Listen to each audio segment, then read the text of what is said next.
برج کسے کہتے ہیں؟ آسمان میں کتنے برج ہیں؟ سراج کسے کہتے ہیں؟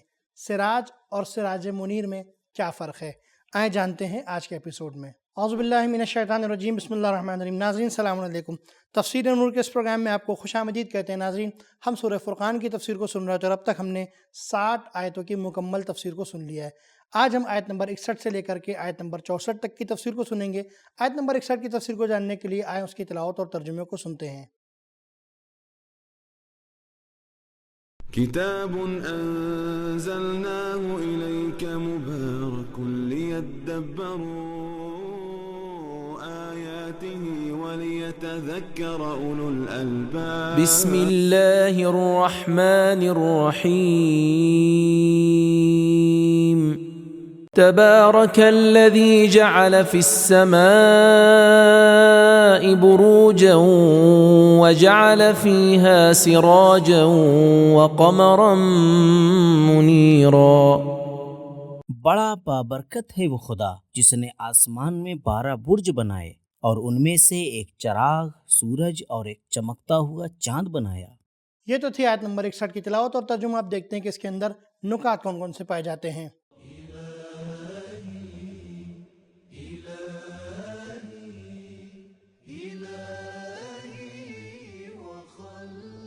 لفظ تبارکہ صرف ماضی کی شکل میں استعمال ہوا ہے اور اس سورے میں 3 بار استعمال ہوا ہے، اس سورے کی پہلی، 10ویں اور اس آیت میں۔ اور جیسا کہ پہلے بھی بتایا جا چکا ہے کہ یا برکہ سے ہے اور ثابت اور پائیدار کے معنی میں ہے، یا برکتن سے ہے اور زیادہ خیر کے معنی میں ہے۔ امام باقر علیہ السلام فرماتے ہیں کہ اس آیت میں بروج سے مراد ستارے ہیں۔ سراج کے معنی سورج کے ہیں جس کی روشنی ذاتی ہے، جیسے وجعلنا الشمس سراجا، اور اگر نور باہر سے ہو تو اسے منیر کہا جاتا ہے۔ ناظرین، ان نکات کے بعد اس کے اندر پیغامات بھی ہیں، دیکھتے ہیں وہ کون کون سے ہیں۔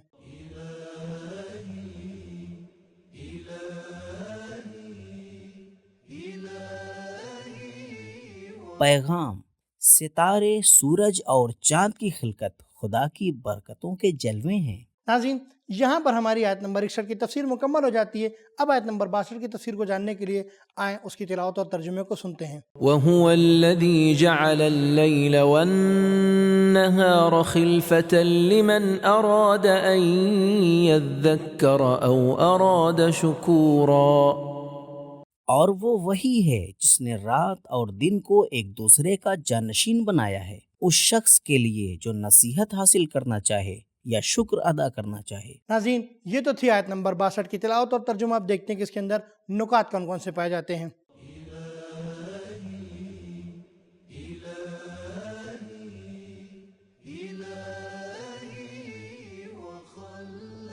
خلفتن کے معنی 2 چیزوں کا ایک دوسرے کی جگہ پر آنا۔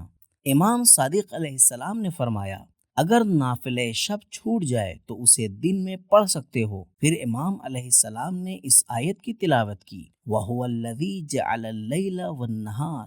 دنیا کے سسٹم اور نظام سے سبق لینے کا تعلق ہمارے ارادے سے ہے۔ بہت سے لوگ ہیں جو کسی مخلوق پر تحقیق کرنے میں اپنی عمر گزار دیتے ہیں، لیکن چونکہ سبق لینے کا ارادہ نہیں ہوتا تو اس سے کوئی سبق اور سیکھ نہیں لیتے۔ بالکل کسی آئینہ بیچنے والے کی طرح جو دن بھر آئینہ دیکھتا اور بیچتا ہے لیکن اپنا حلیہ یا اپنے کپڑے ٹھیک نہیں کرتا، جبکہ ہو سکتا ہے کوئی گزرنے والا صرف ایک نظر پڑنے پر اپنا حلیہ درست کرنے لگے۔ تو صرف دیکھنا کافی نہیں ہے بلکہ اصلاح کا ارادہ بھی ہونا ضروری ہے۔ اس بات سے اس اعتراض کا جواب بھی معلوم ہو جاتا ہے کہ جو دانش مند فزیکل سائنسز پر کام کرتے ہیں اور اس میں اپنی عمر لگا دیتے ہیں، وہ خدا شناس کیوں نہیں ہیں؟ کیونکہ انہوں نے خدا کو پہچاننے کے لیے کوئی کام نہیں کیا۔ جس طرح ایک بڑھئی بہت سی سیڑھیاں تو بناتا ہے لیکن کبھی اس پر چڑھنے کا ارادہ نہیں کرتا۔ ان بہترین نکات کے بعد پروردگار عالم نے بندگان خاص کے لیے کچھ پیغامات رکھے ہیں، دیکھتے ہیں وہ کون کون سے ہیں۔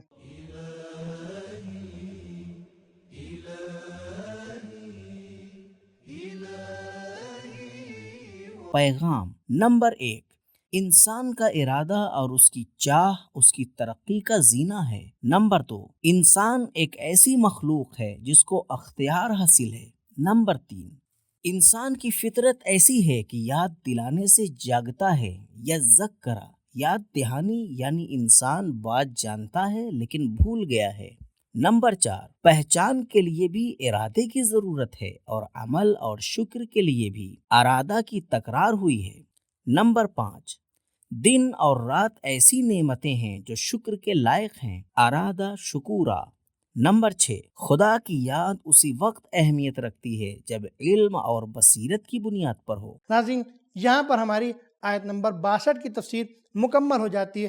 اب آیت نمبر 63 اور آیت نمبر 64 کی تفسیر کو جاننے کے لیے آئیں ان دو آیتوں کی تلاوت اور ترجمے کو سنتے ہیں۔ وعباد الرحمن الذين يمشون على الأرض هونا وإذا خاطبهم الجاهلون قالوا سلاما والذين يبيتون لربهم سجدا وقياما۔ اور خدائے رحمان کے خاص بندے وہ ہیں جو زمین پر آہستہ آہستہ فروتنی کے ساتھ چلتے ہیں، اور جب جاہل لوگ ان سے خطاب کرتے ہیں تو وہ کہتے ہیں تم پر سلام، اور جو اپنے پروردگار کی بارگاہ میں سجدہ اور قیام کرتے ہوئے رات گزارتے ہیں۔ ناظرین، ان نکات کے بعد ان آیتوں میں پیغامات بھی ہیں، دیکھتے ہیں وہ کون کون سے ہیں۔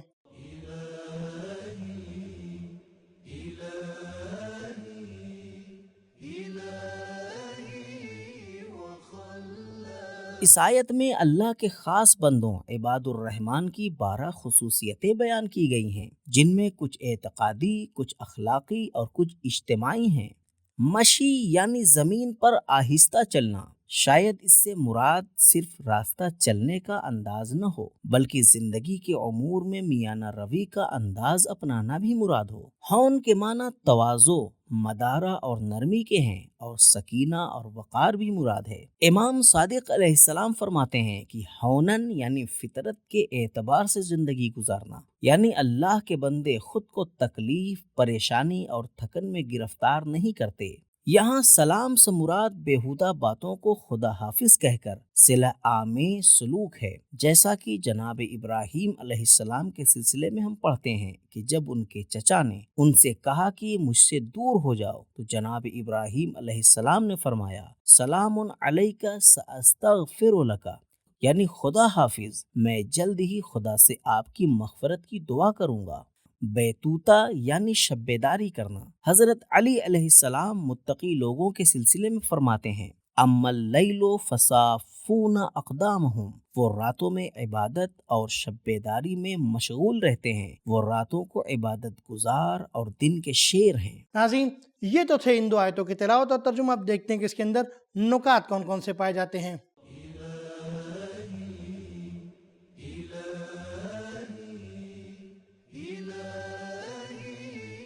پیغام نمبر 1، انسان کے لیے سب سے بڑا میڈل بندگی کا میڈل ہے۔ وعباد الرحمن، کیونکہ کسی ایسے سے منسوب ہونا جس کی کوئی انتہا نہ ہو وہ انسان کو بہت اوپر لے جاتا ہے۔ نمبر 2، ہر انسان کا سلوک اس کی شخصیت کی نشاندہی کرتا ہے۔ عباد الرحمن یمشون علی الارض ہونا، اللہ کے خاص بندے تواضع اور انکساری سے پیش آتے ہیں۔ نمبر 3، اسلام ایک ایسا جامع دین ہے جو راستہ چلنے کا بھی سلیقہ سکھاتا ہے۔ نمبر 4، انسان کا عقیدہ اور ایمان اس کے طور طریقے پر اثر انداز ہوتے ہیں۔ نمبر 5، انکساری بندگی کی پہلی نشانی اور اس کا نتیجہ ہے۔ نمبر 6، خدا کے بندوں کی نرمی اور خوش اخلاقی کا سرچشمہ ایمان ہے، ڈر اور کمزوری نہیں۔ نمبر 7، وقار اور نرمی مومن کی واضح صفت ہے۔ نمبر 8، سب سے تواضع اور انکساری کے ساتھ پیش آنا ضروری ہے، مرد، عورت، چھوٹا بڑا، عاقل اور نادان سب کے ساتھ۔ نمبر 9، جاہلوں کے ساتھ انہی کے جیسا سلوک نہ کریں۔ نمبر 10، نرمی، صبر و تحمل مومنین کی واضح نشانیاں ہیں۔ نمبر 11، عمل میں بھی انکساری ہونی چاہیے، بات چیت میں بھی اور عبادت میں بھی۔ نمبر 12، نادان اور پست لوگوں سے بحث نہ کریں، قالوا سلاما، کیونکہ وہ اپنی سطح کے اعتبار سے بات کریں گے، لیکن آپ عالمانہ اور اخلاقی باتیں کریں۔ نمبر 13، عبادت کا بہترین وقت رات ہے، رات اور نماز و مناجات کے درمیان گہرا رابطہ ہے۔ یبیتون لربہم، پرسکون ماحول، ریاکاری سے دوری، فکری یکجہتی، سب رات کی برکتیں۔ تو ناظرین، معلوم ہوا کہ برج کے معنی ستارے کے ہوتے ہیں اور آسمان میں 12 برج پائے جاتے ہیں، اور سراج اسے کہتے ہیں کہ جس کے پاس اپنی خود کی روشنی ہو، اور منیر اسے کہتے ہیں کہ جو کسی دوسرے کی روشنی سے روشنی کو حاصل کر کے روشن ہو جاتا ہے۔ ناظرین، آج کا ہمارا یہ ایپیسوڈ یہیں پر ختم ہوتا ہے۔ انشاءاللہ پھر ملیں گے، تب تک کے لیے شکریہ، خدا حافظ۔ سبیل قرآن، قرآنی سماج کی پہچان۔